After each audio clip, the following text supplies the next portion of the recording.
Fala galera, vamos continuar nossa série de vídeos falando sobre a história da internet. E hoje a história é um pouco longa, né? A gente vai falar aqui desde 1961 até 2016. Então pega uma água e um café e solta a vinheta aí, editor.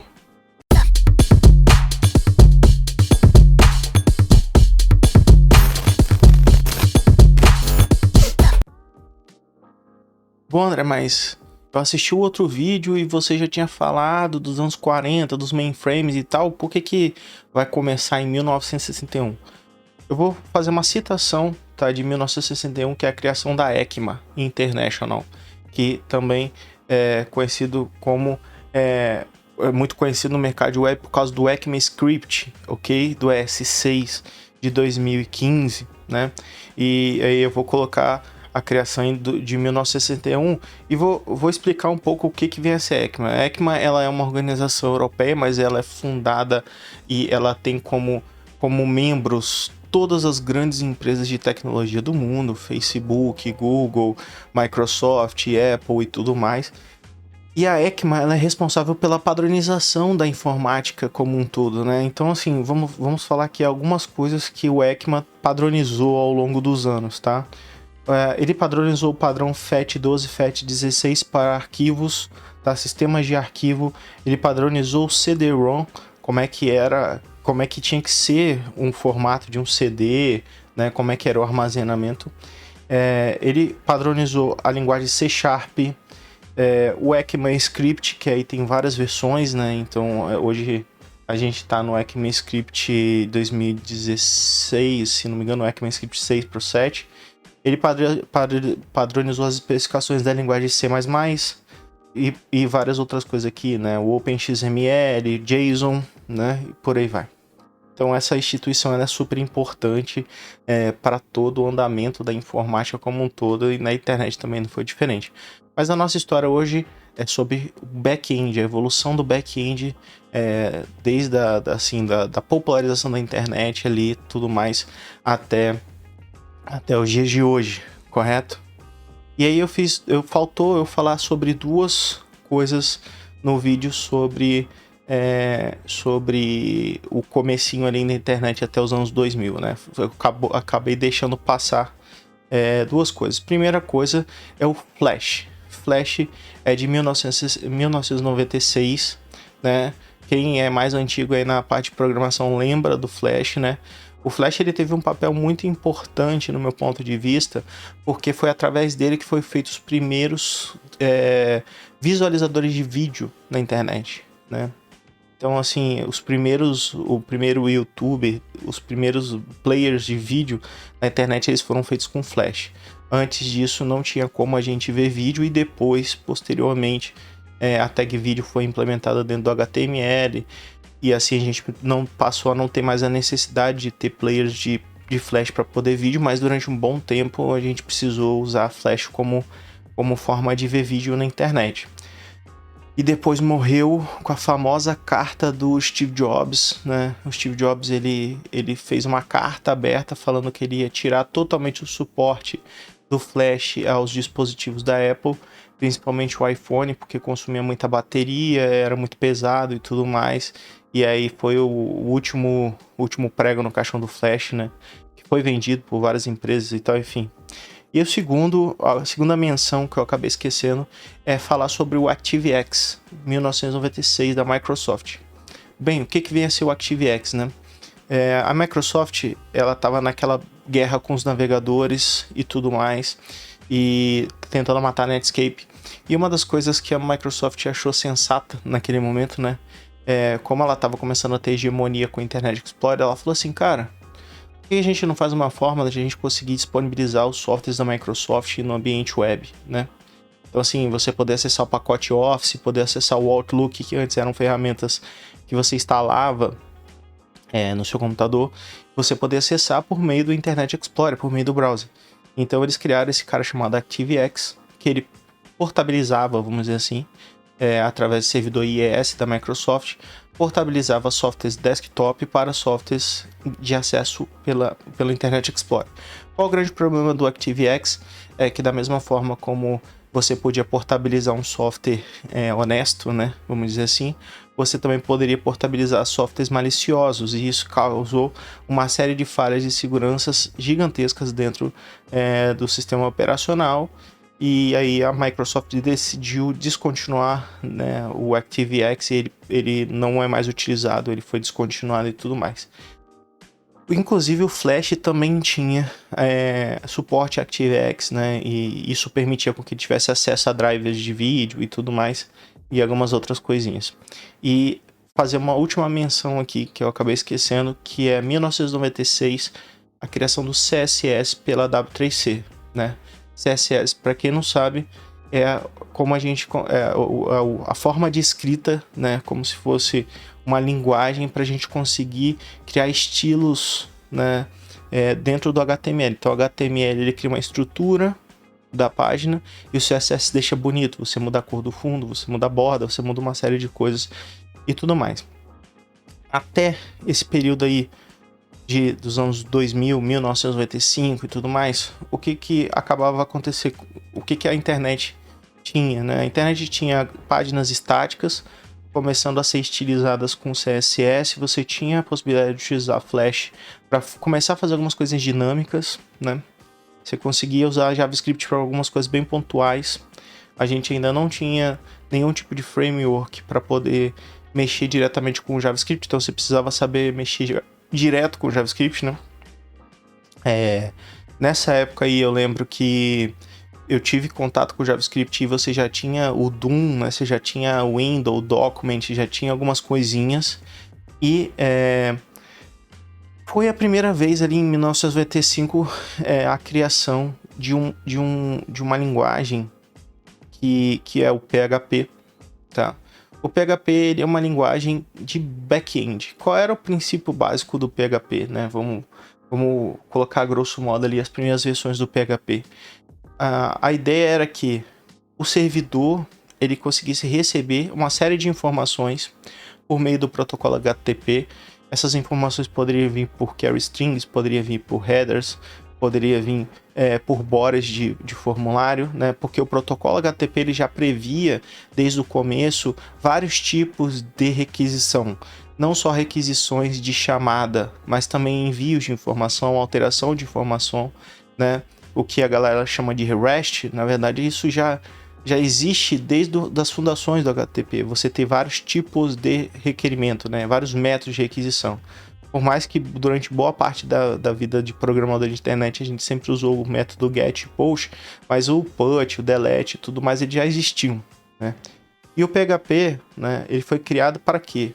Para que você conseguisse criar códigos no servidor para interpretar essas informações e conseguir realizar operações antes de propriamente retornar um HTML ou CSS.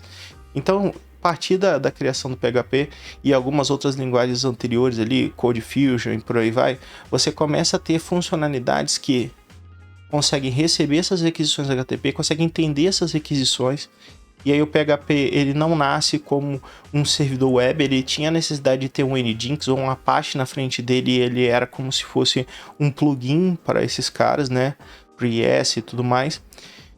E aí você conseguia dinamizar os processamentos. E aí o que dava a possibilidade de você fazer a partir disso, né? Você conseguia fazer pesquisas, integrações com bancos de dados, gerenciamento de arquivos, sessões, coisas que até então não eram possíveis ser feitas na internet. Então, a partir desse momento ali, desse 1995, nós temos aí o Ruby, né? De 1995 até 98, nós temos a criação do PHP, do Ruby e do ASP.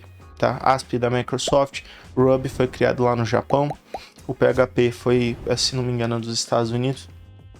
E essas linguagens foram as primeiras populares, né, de grande proporção, que começou a ser utilizada para fazer desenvolvimento de servidor, utilizando muito o conceito de MVC, né, de Module, View e Controller. Então a gente tinha os controladores gerenciando as rotas, os modules fazendo controle dos dados e os views, gerando a visualização da página final e tudo mais. E aí a gente começou a ter páginas de login, conseguimos ter algumas coisas mais dinâmicas, tá? Sendo assim, em 98 a gente tem a primeira versão do Google disponível, né? O Google nasce como produto de fato. Até então, os buscadores, entre aspas, eles eram muito próximos de uma lista telefônica, né?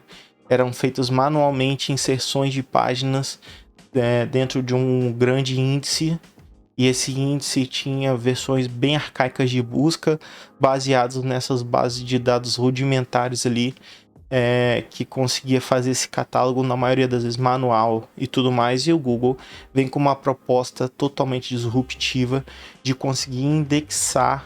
E imagine isso em 1998, você querer indexar informações em um banco de dados e conseguir ser acessível, né, mundialmente, para as pessoas poderem consultar. Era uma tarefa gigantesca, né? Era um desafio gigantesco de você conseguir criar um produto. E o que me impressiona é que o Google ele começou como um produto simples, ele se manteve simples ao longo dos anos. Ele ainda é uma ferramenta extremamente simples, objetiva, mas extremamente funcional. Por mais que ele agregou várias funcionalidades ao longo dos anos, o layout ele é muito próximo do que ele era quando ele começou. E eu lembro que eu peguei as primeiras versões do Google, né? A primeira versão mesmo, assim, com aquela logo horrorosa, a primeira logo do Google e tal. Na época eu usava o KD, né? KD, Ball, UOL, era tudo dessa época aí. E aí, isso a gente tá falando de 1998, tá? Então nessa época aí a gente teve PHP, ASP clássico, né? Ainda não era .NET. E o surgimento do Google, Ruby, tudo bem? E nessa época também já tinha CSS funcionando legal, o ActiveX dentro do Internet Explorer e o Flash rodando e tudo mais. Quando chegou em 2002, a Microsoft quis dar um passo além, né? E criou o pacote .NET. Qual era, assim, nessa época aí, eu tive muito contato com o pacote .NET. Qual era a ideia básica da Microsoft quando criou o pacote .NET? Vamos pegar todas as linguagens mais populares, né? Na época era o C++, o Java e o ASP também estava criando um pouco de corpo ali. O ASP era mais utilizado para o ambiente acadêmico e para as empresas, né? Quem queria fazer alguma coisa para a internet nessa época usava ASP, e a galera mais da faculdade, porque o PHP, o Ruby, eles eram open source, né? Então o PHP ele se popularizou mais para a galera tava fazendo pequenas agências e tudo mais. E o .NET ele veio com essa proposta de vamos trazer linguagens próximas às mais utilizadas, então é um ambiente web, por isso que é .NET, né? E só que, obviamente, o .NET ele nasceu com, se não me engano, com 3 linguagens, que era o C#.NET, o J#.NET e tinha o VB Script também, o VB.NET e o ASP.NET, eram 4. Né? Então você podia vir do Visual Basic, podia vir do Java, podia vir do C++ e tudo mais, e só que você era obrigado a utilizar o tal do .NET Framework, e precisava ser instalado isso na máquina de quem estava desenvolvendo. Para você poder desenvolver, você precisava do Visual Studio, que era extremamente caro, na época era muito caro. Eu só consegui ter acesso a primeira vez ao Visual Studio quando eu fui para o Centro de Inovação Microsoft, que lá eu ganhei o certificado, né, o serial do Visual Studio, porque até então era acessível só para grandes empresas, né, era muito caro mesmo. Então, você tem uma divisão clara nesse primeiro momento do mercado. Você tem uma galera indo para soluções Microsoft Enterprise com Oracle e Microsoft, né? A galera que trabalhava em governo, tudo mais. E você tem uma galera indo para o software livre, indo para o MySQL, indo para o PHP, e aí 2003 a gente tem o WordPress, surgimento do WordPress. E aí, o que sucedeu dessa divisão do mercado, né? Você tem uma divisão muito clara no mercado nesse período. Você tem, por exemplo, o Orkut usando o ASP.NET e você tem o Facebook usando o PHP. Começa a ter uma briga entre dois polos, tá? E a briga, ela justamente foi entre PHP e .NET, tá? Ficou muito claro, o mercado era assim, era vagas para .NET, vagas para PHP, muito raramente você via uma vaga para Ruby ou para qualquer outra coisa do tipo, eram basicamente essas duas tecnologias que eram utilizadas na época. E aí, né, continuando essa brincadeira, a gente tem a 2004 o Firefox. Firefox é um sucessor espiritual, vamos dizer assim, do Netscape. O Netscape ele acabou meio que sendo descontinuado de certa forma, né? Assim, não foi mais a mesma coisa que ele era no começo, depois das porradas que a Microsoft deu. E aí surgiu esse pacote Microsoft, né? Mozilla Firefox. O Mozilla Firefox, ele assim, foi um browser excelente no meu ponto de vista, porque ele que trouxe o conceito de componentes, né, de extensões no primeiro momento. Então a gente que desenvolvia para a internet utilizava uma extensão chamada Firebug, que é o avô dos consoles de debug que a gente tem hoje nativos dos navegadores. E o Firefox, ele era a hegemonia entre quem desenvolvia para a internet, né? Porque ninguém aguentava desenvolver utilizando o Internet Explorer. Então era um período muito engraçado, porque os desenvolvedores eles tinham vários tipos de navegadores instalados no computador. Você tinha o Mozilla, o Opera, você tinha o Internet Explorer em várias versões diferentes. Para quando você fosse testar um site, você precisava testar em todos os navegadores para conseguir ver se tinha algum problema. E normalmente o problema sempre era o Internet Explorer 6 e por aí vai. Depois a Microsoft tentou acertar ali para o 7, 8, mas não, né? E aí a gente teve esses dois cases aí, que é o Orkut, que se popularizou muito no Brasil, e o Facebook logo em seguida, né? Ambos feitos ali em 2004 e tudo mais. E a gente teve essa divisão do mercado de back-end entre PHP e .NET. Pois bem, até então a gente está falando que a briga pela internet estava acontecendo nos bastidores. Ela estava acontecendo na dinamização das coisas dentro de um ambiente de servidor, né? Qual é a linguagem mais rápida, compilada ou interpretada e tudo mais. Mas front-end mesmo, a gente não estava vendo grandes modificações. Obviamente que com a evolução do CSS e tudo mais, a gente tinha cada vez mais funcionalidades legais e tudo mais. Mas o primeiro grande framework, que a gente pode dizer assim, ela só viria em 2011, né? O grande framework de CSS, que é o Bootstrap, que foi uma febre quando foi lançado, só veio em 2011. Então perceba que houve um vácuo, né? Um hiato de mais ou menos 2003 até 2011, que o front-end ele simplesmente foi abandonado, né? E aí o que foi a preocupação dessa galera durante esse tempo todo era o quê? Como a gente consegue dinamizar cada vez mais o back-end, né? Como é que a gente consegue integrar em todos os bancos de dados, disparo de e-mail e tudo mais. Então começou a ser feita uma série de funcionalidades internas para back-end e esquece um pouco o visual do negócio. E aí a gente teve outros pontos aqui que eu vou citar, por exemplo, em 2006 a gente teve o jQuery, né, o famoso jQuery, que foi a primeira, assim, o framework mais conhecido da minha época, porque ele trazia o conceito de selectors, né, que a priori, vamos pensar assim, os caras pegaram os selectors que eram utilizados no CSS para poder fazer o estilo dos componentes e trouxeram para o JavaScript. Depois as funcionalidades do jQuery foram incorporadas no JavaScript, né? Meio que tornando um pouco inútil a necessidade do jQuery, só que o jQuery ele foi o primeiro framework JavaScript de grande sucesso, assim.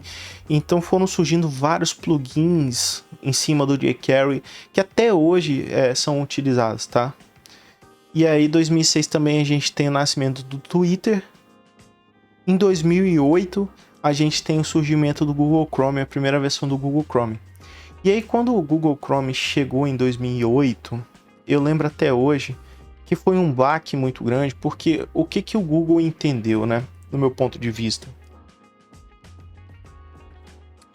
Entendeu que a briga não era pelo back-end, tá?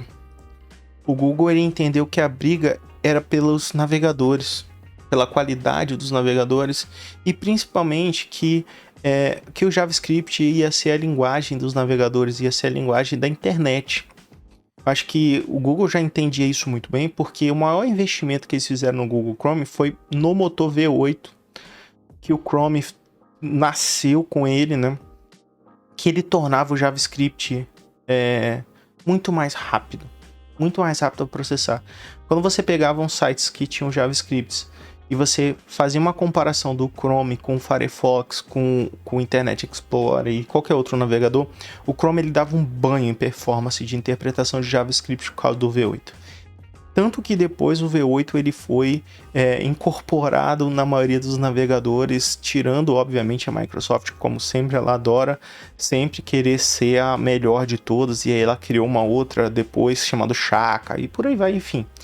Mas o Chrome, em 2008, trouxe um motor V8 e revolucionou, né, no meu ponto de vista, tanto que ele se tornou em pouquíssimo tempo o navegador mais utilizado da internet, substituindo o Firefox, substituindo o Internet Explorer, né, ele cravou uma estaca no coração do Internet Explorer, graças a Deus, né.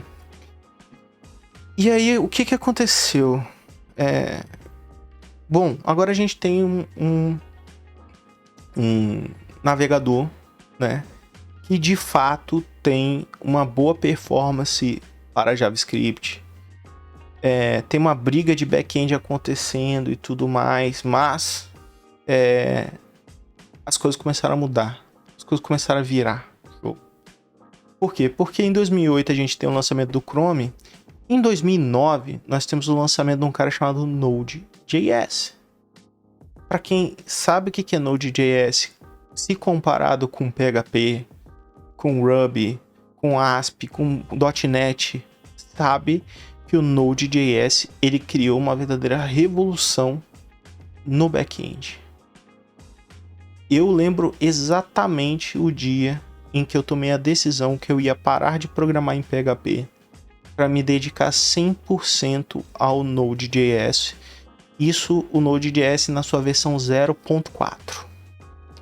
Isso foi em alguma coisa em torno do meio de 2012, tá? Então nós estamos falando o seguinte, o Node nasceu em 2009, em 2012 eu já estava fazendo uma migração completa, abandonando o PHP, e eu tinha muitos anos que eu trabalhava com PHP. Eu comecei no PHP 3 e eu abandonei antes ali na versão 5 para 6, mais ou menos. 5 ponto alguma coisa. Eu abandonei o PHP e fui me dedicar 100% ao Node.js, o tão bom quanto era o Node. Mesmo naquela época, o Node era absurdamente mais rápido do que qualquer outro. Por quê? Porque era escrito em JavaScript, então você usava JavaScript para fazer as coisas do front-end, e você também podia usar o JavaScript para o back-end. Diferente de todos esses outros, né? O PHP é uma linguagem própria, o Ruby também, o ASP e o .NET também.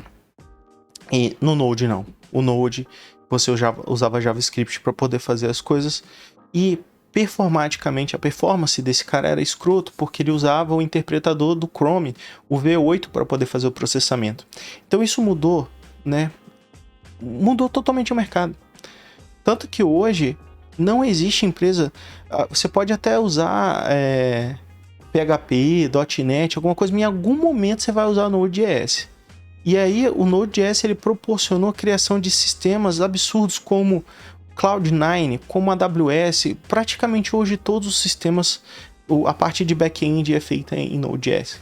Cara, é muito raro você ver alguma coisa que é diferente disso, tirando, por exemplo, o Wikipedia, né, que é feito em PHP até hoje, né, mas a maioria dos microserviços e tal, eles foram migrados para Node.js, tá? A maioria deles. Enfim, é uma linguagem que se sobrepôs e destruiu, não destruiu totalmente o mercado, mas ele se sobrepôs a todas as outras linguagens, deixando elas meio que de escanteio, e a gente acabou com essa briga que tinha vários anos acontecendo aí, desde de 95, ela praticamente acabou ali nos anos de 2015 e tudo mais. E aí, 2011, a gente tem o nascimento do Bootstrap. Bootstrap foi primeiro framework CSS altamente disseminado aí no mercado, né, feito pelo Twitter e tal. Foi um sucesso absoluto, foi utilizado durante muitos e muitos anos aí. Pelo menos eu utilizei Bootstrap desde o lançamento até mais ou menos 2015, 16 por aí, que quando eu comecei a utilizar o Angular, ok? E, obviamente, foi sofrendo variações e atualizações no CSS, o CSS 3 e tudo mais. E aí a gente chega no momento que, a meu ver, é o momento mais importante da internet moderna, ok? Que é o famosa reunião do ECMA Script 2015, que obviamente aconteceu em 2015, né? Por isso que eu falei do ECMA, quando que a ECMA foi criada ali em 1961, porque em 2015 as maiores empresas do mundo no momento, né, Google, Facebook, Apple, Oracle, tudo mais, se reuniram para definir as estratégias do como que seria a evolução da internet. E dessa reunião surgiu alguma coisa que, no meu ponto de vista, na época eu não entendi muito bem. Eu falei assim, cara, mas por que o padrão, né, do ECMA tem tanta coisa e tal, né? Ia demorar anos para que esse padrão fosse implementado.